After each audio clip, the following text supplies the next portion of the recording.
할렐루야, 안녕하세요. 오늘은 1월 23일 월요일입니다. 함께 말씀 묵상할 범위는 창세기 18장 16절부터 33절의 말씀입니다. 이제 18장에는 하나님께서 아브라함에게 소돔과 고모라를 가서 이제 본다라고 말씀하셨는데, 사실 이제 그 죄악이 가득한 그 땅을 멸망한다라고 이제 말씀하셔서 아브라함의 중보기도 내용이 이 18장 후반절에는 기록이 되어 있습니다. 저는 오늘 묵상 제목을 중보기도는 아브라함처럼이라는 제목으로 함께 여러분과 은혜를 나누기를 원하는데요. 창세기 18장에는 초반 부분에는 천지연 집사님께서 지난주 토요일 날 나누셨던 것처럼 아브라함이 잘 준비된 마음과 준비된 음식과 이런 것들로 그 천사들을 잘 섬겼어요. 그리고 나서 또 이삭이 아니라 또 사라의 모습이 나왔는데 어쨌건 이 아브라함이 그들을 잘 대접하고 그들이 이제 소돔과 고모라로 향하여 가려고 할 때 그중에 17절의 말씀 보니까 여호와께서라는 단어가 등장합니다. 그러니까 부지 중에 아브라함이 섬겼던 세 천사들, 이 천사들 가운데 하나님께서 계셨던 것이죠.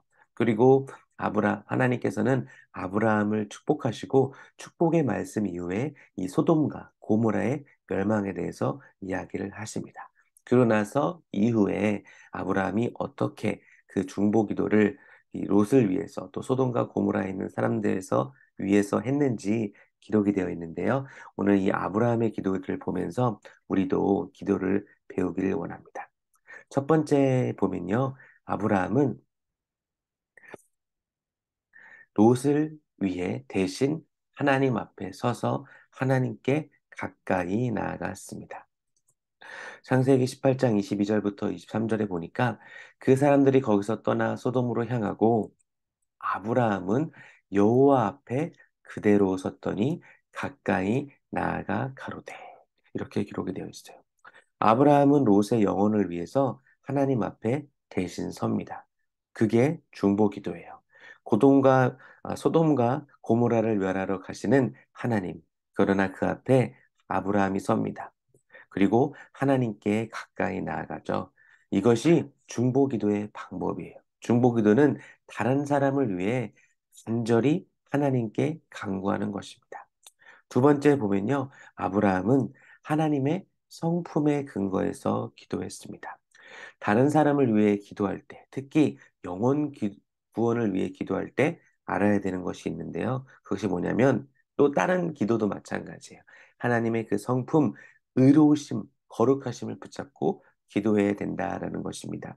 오늘 본문 23절과 25절에 보니까 가까이 가로되 주께서 의인을 악인과 함께 뭘 하시려나이까 그 중에 의인 50이 있을지라도 주께서 그곳을 멸하시고 그 50 의인을 위하여 용서치 아니하시리까. 주께서 이같이 하사 의인을 악인과 함께 죽이심은 불가하오며 의인과 악인을 균등히 하심도 불가하나이다. 세상을 심판하시니가 공의를 행하실 것이 아니니까 라고 아브라함은 이 하나님의 의로우심을 붙잡고 기도합니다. 우리도 마찬가지입니다. 기도할 때 하나님의 그 변치 않으시는 성품, 거룩하심, 의로우심, 또 우리에게 주신 말씀을 붙잡고 기도해야 됩니다. 그러니까 아브라함은 하나님께 이렇게 당당히 얘기하는 거죠. 어찌 의인이 악인과 함께 죽습니까? 공의로우신 하나님께서는 이런 일을 하실 분이 아니지 않습니까? 이런 기도를 하나님께서 받으셨던 거죠. 아브라함은 이렇게 하나님의 성품을 근거해서 기도하였습니다. 세 번째는 뭐냐면요. 아브라함은 겸손히 기도했습니다. 17절 말씀에 보니까 27절 말씀에 보니까 아브라함이 말씀하여 가로되 티끌과 같은 나라도 감히 죽게 구하나이다. 이 자기 자신을 dust and ash, 그러니까 다 티끌로 비교했어요. 그게 뭐냐면 자신도 심판받아야 할 마땅한 죄인임을 깨달았기 때문이에요. 그런데 아브라함에게 어떤 은혜가 부어주셨습니까? 12장에 보니까 하나님께서 먼저 아브라함에게 찾아와 주시고 아브라함을 불러주셨어요.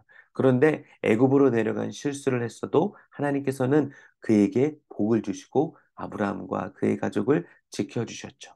그래서 아브라함이 깨달은 게 무엇이냐면 내가 잘난 사람이 아니라 나 또한 심판받아 마땅할 죄인이구나. 그런데 하나님께서 은혜 주셔서 내가 이렇게 살고 있구나 깨닫게 된 것입니다. 그래서 아브라함이 조카 롯과 또 소돔과 고모라를 위해서 기도할 때 높아진 마음이 아니라 나 같은 티끌과 같은 나라도 감히 주께 기도하다 한다라는 아주 겸손한 자세로 하나님께 기도했던 것이죠. 우리는 어떻게 기도합니까? 나는 의로운 사람, 나는 은혜 받은 사람, 내가 잘나서 은혜 받았다고 착각해서 기도할 때 높아진 마음으로 기도하고 있지는 않습니까? 그러나 아브라함은요, 겸손한 마음으로 기도했습니다. 왜냐하면 그도 자신의 부족함을 알았고 그가 이렇게 서 있을 수 있는 이유, 그가 이렇게 살아 있을 수 있는 이유는 다름 아닌 하나님의 은혜임을 알고 있었기 때문입니다. 네 번째는요, 아브라함은 끝까지 끈질기게 기도했습니다. 오늘 말씀 28절부터 32절에 보면 여기 너무 조그맣게 기록이 되어 있네요. 보니까요, 아브라함은 6번이나 번복을 해서 기도해요. 50인에서 45인, 45인에서 40인, 30인, 20인, 10인. 혹자는 왜 10인에서 기도했으니까, 10인에서 기도가 멈췄으니까 끈질기게 기도하지 않았다라고 주장할 수 있습니다. 그럼 우리는 한번 생각해 볼 필요가 있어요. 왜 10명에서 멈췄을까?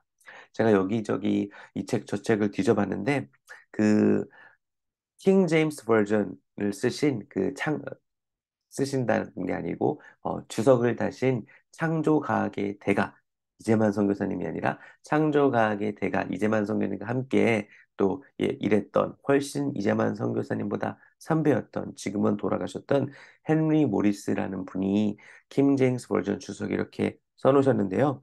아브라함이 10명에서 기도를 멈춘 이유는 롯의 가족이 10명이었기 때문이다라고 주석책에 기록을 해놓았더라고요. 그러니까 롯과 그의 아내, 그럼 2명이죠. 그리고 롯에게는 아들이 2명 있었다고 합니다. 그리고 딸이 아직 결혼하지 않은 딸이 2명이 있었고요. 또 19장에 보니까 정혼한 딸 2명과 사이 2명이 기록이 되어 있습니다. 그러니까 롯과 그의 아내 2명, 아들 2명, 딸 2명, 6명이죠. 그리고 결혼한 딸 2명, 그럼 8명, 그리고 사위 2명, 10명. 그러니까 10명이 롯의 가족이 10명. 그리고 그들이 의인이라고 아브라함은 생각을 하고 있었기 때문에 10명에서 기도를 멈췄다라고 그의 주석에서 기록을 하고 있어요. 그러니까 이것을 바탕으로 우리가 성경을 이해한다면 아브라함은 최선을 다해 끝까지 기도했던 것입니다. 그런데 사이 2명, 내일 묵상 말씀에 나오는 19장에 보면요. 하나님의 심판의 메시지를 농담으로 여겼고 롯을 제외한 그의 온 가족도 사실 그 제약된 도시에 살면서 물들어 버렸던 것이죠. 결국 의인은 롯 하나 남아 있었습니다. 그러나 아브라함은 그것을 알 수 없었기 때문에 6번이나 하나님 앞에서 자기의 기도 제목을 번복하면서 끈질기게 기도했던 것이죠. 저와 여러분도요, 올해 한 해 이렇게 우리의 기도 제목을 가지고 끈질기게, 그리고 또 우리 아직 구원받지 못한 가족이나 친구나 직장 동료가 있다면 그들을 위해서 이렇게 끈질기게 기도해야겠습니다. 아멘. 그리고 마지막으로 아브라함은 기도 후에는 하나님께 맡겼습니다. 33절 보니까 여호와께서 아브라함과 말씀을 마치시고 즉시 가시니 아브라함도 자기 곳으로 돌아갔더라. 우리가 중보기도를 할 때는 그 영혼을 위해서 하나님 앞에 대신 서서 하나님께 가까이 나아가 그 거룩하시고 의로우신 성품을 붙잡고 겸손하게 하지만 끈질기게 끝까지 기도했다면 우리가 해야 되는 일은 하나님께 맡기는 것입니다. 그런데 오늘 말씀을 보면 여호와께서 아브라함과 말씀을 마치시고 즉시 가셨다라고 되어 있어요. 이거 내 기도가 소용없는 거 아니야? 하나님, 내 기도 안 들으신 거 아니야? 라고 아브라함이 기도한 후에 믿음이 없었다면 아마 소돔과 고모라로 뛰어갔지 않았겠습니까? 마치 우리의 모습처럼요. 기도하고도 의심하고 기도하고도 믿지 않는 모습. 그런데 말씀에 보면요. 아브라함도 자기 곳으로 돌아갔더라라고 기록이 되어 있어요. 포기한 것일까요? 아니요. 아브라함은 기도 외의 결과를 하나님께 맡긴 것입니다. 하나님이 행하고자 하시는 일은요, 우리가 막을 수 없어요. 그런데 우리가 할 수 있는 일이 무엇이냐면 최선을 다해 기도하는 것입니다. 그리고 결과는 맡기는 것입니다. 다시 한번 말씀드리면 아브라함이 자기 곳으로 돌아갔다는 것은 포기했다는 것이 아니라 내가 할 수 있는 최선의 기도, 정말 목숨 걸고 끝까지 끈질기게 하나님의 성품을 붙잡고 기도했다면 그 이후에 우리의 행동은 하나님께 맡겨야 된다라는 것입니다. 우리 중보 기도를 할 때, 특히 영혼 구원을 위해서, 또 누군가 아픈 사람을 위해서 우린 계속해서 끝까지 하나님께서 응답하실 때까지 기도해야 돼요. 하지만 기도를 마치고 났을 때는 우리가 가지고 있어야 할 믿음의 행동은 뭐냐면 하나님께 그 주권을 철저하게 맡겨야 되는 것입니다. 우리 말씀을 정리하도록 하겠습니다. 여러분들 2023년 혹시 기도 제목들을 다 정리해서 적으셨나요? 아니면 아직 정리하고 계십니까? 그런데 혹시 여러분 가운데 이 말씀을 들으는데 내가 2023년 기도 제목도 적지 않고 있었다라면요. 여러분들 그 마음을 바꾸시고 잘 적어서 여러분의 노트에도 적어주시고 또 저와 변 목사님과 저와 성준 전도사님께도 잘 적어서 사진을 붙여서 주시길 바랍니다. 그리고 오늘 아브라함이 했던 그 기도의 자세처럼 또 중보기도의 모습처럼 기도해 보시기를 바랍니다. 하나님의 성품을 붙잡고 그리고 겸손하게 끝까지 포기하지 않고 인내하면서 기도합시다. 그리고 믿음으로 기도했다면 그것을 하나님께 맡겨드리고 기도합시다. 그럴 때 19장에 보면요. 하나님께서 롯과 그의 아내와 그리고 그 두 딸이 갈 수 있게끔 이렇게 은혜를 베풀어 주셨잖아요. 롯의 아내는 의심해서 뒤를 돌아봤을 때 소금 기둥이 되었지만 롯과 그의 딸은 구원해 주시는 역사가 일어납니다. 바로 누구의 기도 덕분이죠? 아브라함의 기도 때문에. 그리고 하나님이 그 기도에 은혜로 응답하셨기 때문입니다. 사랑하는 대학 청년부 여러분, 우리 기도할 때 끝까지 믿음으로 아브라함처럼 기도하여서 응답을 받는 귀한 2023년이 되기를 바랍니다. 기도하겠습니다. 하나님 감사합니다. 오늘 우리에게 이렇게 말씀을 주셔서 감사합니다. 하나님께서는 자신과 친밀한 자에게 하나님의 하신 일을 알려주십니다.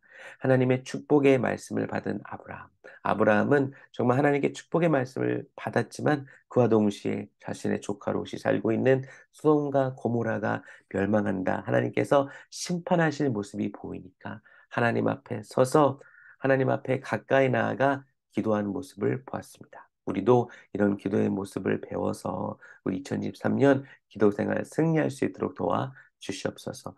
운전대를 붙잡아 주시고 건강할 수 있도록 도와주시고 오늘 하루 좋은 소식만 오갈 수 있도록 은혜 내려 주시옵소서. 감사드리며 예수님의 이름으로 간절히 기도하옵나이다. 아멘.